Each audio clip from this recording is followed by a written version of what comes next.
ఒక హంతకుణ్ణి కాపాడడం కోసం ఈరోజు హంతకుణ్ణి కాపాడుకుంటున్నారు, హంతకుణ్ణి పక్కన పెట్టుకొని తిరుగుతున్నారు జగన్మోహన్ రెడ్డి గారు. మరి రాజశేఖర రెడ్డి గారి ఆత్మ క్షోభించదా?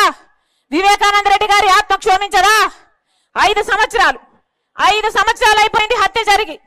ఈ రోజు వరకు ఒక్క రోజు కూడా జైల్లో గడపలేదు అవినాష్ రెడ్డి. తలెత్తుకొని యథేచ్ఛగా బయట తిరుగుతున్నాడు.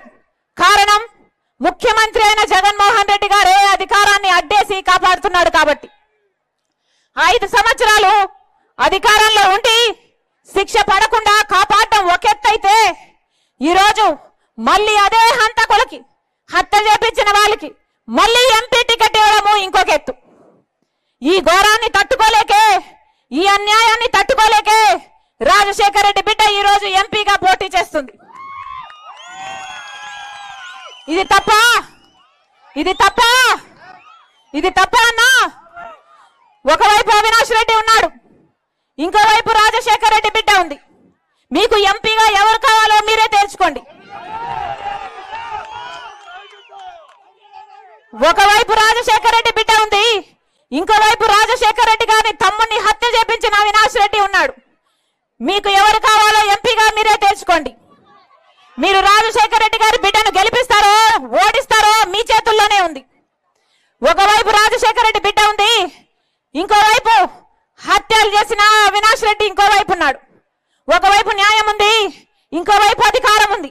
ఒకవైపు ధర్మం ఉంది, ఇంకోవైపు డబ్బు ఉంది.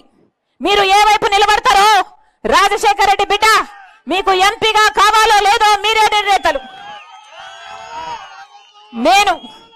నేను మాత్రం చూస్తూ ఈ అన్యాయాన్ని ఇలాగే కొనసాగడం తట్టుకోలేక ఈరోజు పోటీకి నిలబడ్డాను. 5 ఏళ్ళైనా శిక్ష పడలేరు, ఇక ఎప్పుడు శిక్ష పడుతుంది?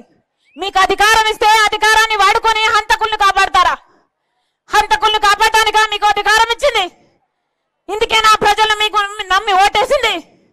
మీకు ఎవరు కావాలో మీరు తెచ్చుకోండి. రాజశేఖర రెడ్డి బిడ్డను నేను. పులి కడుపున పులే పడుతుంది.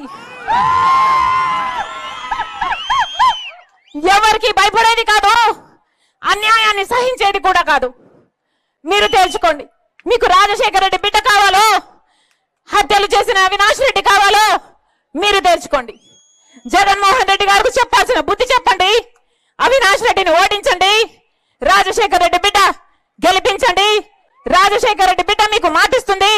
ఈ రాజశేఖర రెడ్డి బిడ్డను మీరు గెలిపిస్తే మీ బిడ్డ అవుతుంది.